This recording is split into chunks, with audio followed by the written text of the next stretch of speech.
ಆರ್ಎಸ್ಎಸ್ನ ವಿಚಾರವಾಗಿ ರಾಜ್ಯದಲ್ಲಿ ಬಹಳಷ್ಟು ಬೆಳವಣಿಗೆಗಳು ನಡೀತಾ ಇರುವಂತ ಸಂದರ್ಭದಲ್ಲೇ ಆರ್ಎಸ್ಎಸ್ ಎದುರಿಸಿದಷ್ಟು ವಿರೋಧವನ್ನ ಯಾವುದೇ ಸಂಘಟನೆಗಳು ಎದುರಿಸಿಲ್ಲ ಅಂತ ಆರ್ಎಸ್ಎಸ್ ಮುಖ್ಯಸ್ಥ ಮೋಹನ್ ಭಾಗವತ್ ಹೇಳಿಕೆಯನ್ನ ಕೊಟ್ಟರು. ಪಿಎಸ್ ಕಾಲೇಜು ಹೊಸಕೆರೆಹಳ್ಳಿಯ ಪಿಎಸ್ ಕಾಲೇಜಿನ ಸಭಾಂಗಣದಲ್ಲಿ ನಡೆದಂತ ಉಪನ್ಯಾಸನದಲ್ಲಿ ಅವರು ಕೆಲವು ವಿಚಾರಗಳನ್ನ ಪ್ರಸ್ತಾಪ ಮಾಡಿದ್ರು. ಬನ್ನಿ ಏನು ಹೇಳಿದ್ರು ಕೇಳೋಣ. Swayam Sevaks, they give their all to Sangha and they don't want anything in return.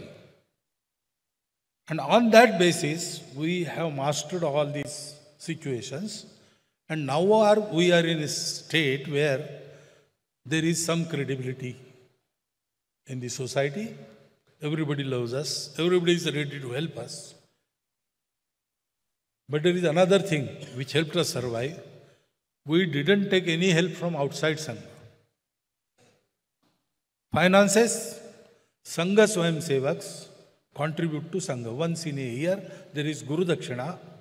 Sangha Swayam Sevaks give money, not as a contribution, as a samarpan. They dedicate.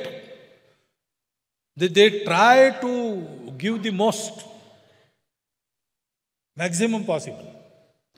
For that, they may forego, okay, for this year I will not eat dal.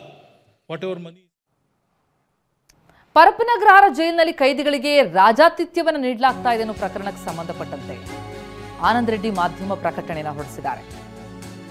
ಹೆಚ್ಚುವರಿ ಕಾರಾಗೃಹಗಳ ಮಹಾನಿರೀಕ್ಷಕರು ಆನಂದ್ ರೆಡ್ಡಿ ಇಂದು ಜೈಲಿಗೆ ಭೇಟಿ ಕೊಟ್ಟು ಪರಿಶೀಲನೆ ಮಾಡಲಾಗಿದೆ. ರಾಜಾತಿಥ್ಯ ಪಡೆದಂತಹ ಕೈದಿಗಳು ಸಿಬ್ಬಂದಿಯ ವಿಚಾರಣೆಯನ್ನ ನಡೆಸಲಾಗಿದ್ದು ಬಿಡುಗಡೆಯಾಗಿರುವಂತಹ ವಿಡಿಯೋಗಳ ಪೈಕಿ ಕೆಲವು 2025ರಲ್ಲಿ, ಕೆಲವು 2023ರಲ್ಲಿ ಚಿತ್ರೀಕರಿಸಲಾದಂತಹ ವಿಡಿಯೋ. ಹಾಗಾಗಿ ವಿಡಿಯೋ ಚಿತ್ರೀಕರಿಸೋದಕ್ಕೆ ಮೊಬೈಲ್ ಕೊಟ್ಟವರು ಯಾರು, ವಿಡಿಯೋ ಹರಿಬಿಟ್ಟವರು ಯಾರು, ಅದೆಲ್ಲವನ್ನ ಪತ್ತೆ ಹಚ್ಚುತ್ತೇವೆ ಎಂದಿದ್ದಾರೆ. ಠಾಣೆಯಲ್ಲಿ ಪ್ರಕರಣ ದಾಖಲಿಸೋದಕ್ಕೂ ಕೂಡ ಸೂಚನೆಯನ್ನ ಕೊಡಲಾಗಿದೆ. ಪರಪ್ಪನಗ್ರಹಾರ ಠಾಣೆಯಲ್ಲಿ ಈ ಬಗ್ಗೆ ಕೇಸ್ ದಾಖಲಿಸೋದಕ್ಕೆ ಸೂಚನೆ ನೀಡಿರುವುದಾಗಿ ತಿಳಿಸಿದ್ದಾರೆ. ಪ್ರಾಥಮಿಕ ಇಲಾಖಾ ತನಿಖೆಗಾಗೂ ಕೂಡ ಸೂಚಿಸಲಾಗಿದೆ. ತನಿಖೆಯ ಆಧಾರದ ಮೇಲೆ ಅಧಿಕಾರಿಗಳ ಮೇಲೆ ಕ್ರಮ ಆಗುತ್ತೆ ಅಂತಲೂ ಕೂಡ ಹೇಳಿದ್ದಾರೆ. ಸುಪ್ರೀಂ ಬಹಳ ಖಾರವಾಗಿ ಹೇಳಿತ್ತು, ಜೈಲು ಅಂದರೆ ಜೈಲು ಥರ ಇರಬೇಕು, ಅಲ್ಲಿ ಯಾವುದೇ ರಾಜಾತಿಥ್ಯಕ್ಕೂ ಕೂಡ ಅವಕಾಶ ಇಲ್ಲ. ಇಂತಹ ಪ್ರಕರಣಗಳು ಬೆಳಕಿಗೆ ಬಂದಲ್ಲಿ ನಂತರ ಕೇಂದ್ರ ಗೃಹ ಸಚಿವಾಲಯವನ್ನೇ ಸುಪ್ರೀಂ ಕರೆಸಬೇಕಾಗತ್ತೆ, ರಾಜ್ಯ ಗೃಹ ಸಚಿವಾಲಯವನ್ನ ಅಂತಲೂ ಕೂಡ ಎಚ್ಚರಿಕೆಯನ್ನು ನೀಡಿತ್ತು.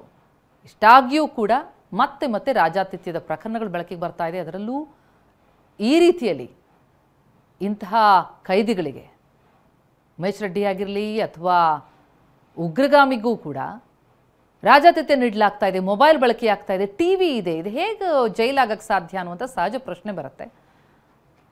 ಇದಕ್ಕೆ ಸಂಬಂಧಪಟ್ಟಂತೆ ಆನಂದ್ ರೆಡ್ಡಿ ಮಾಧ್ಯಮ ಪ್ರಕಟಣೆಯನ್ನು ಹೊರಡಿಸಿದ್ದಾರೆ. ತನಿಖೆಗೆ ಸೂಚಿಸಿರೋದಾಗಿ ತಿಳಿಸಿದ್ದಾರೆ.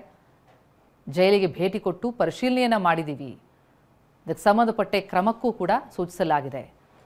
ರಾಜಾತಿಥ್ಯ ಪಡೆದಂತಹ ಕೈದಿಗಳಿರಲಿ, ಆ ಸಿಬ್ಬಂದಿ ಇರಲಿ, ಅವರೆಲ್ಲರನ್ನ ವಿಚಾರಣೆ ಮಾಡಿದಾಗ ಬಿಡುಗಡೆಯಾಗಿರುವಂಥ ವಿಡಿಯೋಗಳ ಪೈಕಿ ಕೆಲವು 2023ರದ್ದು, ಇನ್ನು ಕೆಲವು 2025ರಲ್ಲಿ ಚಿತ್ರೀಕರಿಸಲಾದಂತಹ ವಿಡಿಯೋ ಅನ್ನೋದು ಗೊತ್ತಾಗ್ತಾ ಇದೆ ಅಂತ ತಿಳಿಸಿದ್ದಾರೆ.